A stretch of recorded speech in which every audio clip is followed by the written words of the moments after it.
Hi everyone, welcome back to the channel. In today's video, I'm going to show you exactly how you can perform a door handing detection process on your BRINKS or EZSET electronic deadbolt. So first of all, what you need to do is you need to simply start entering your programming code. So on most of the BRINKS or EZSET keypad deadbolts, the factory programming code is 0000 unless it has been changed previously. So if you have already changed it previously, you just have to simply enter your programming code.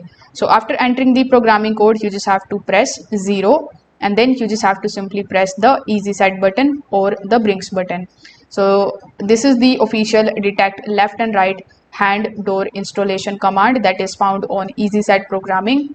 So over here the deadbolt will now begin moving automatically. You are also going to see the bolt extend and retract on its own, while the lock determines whether the door is left-handed or whether it is right-handed.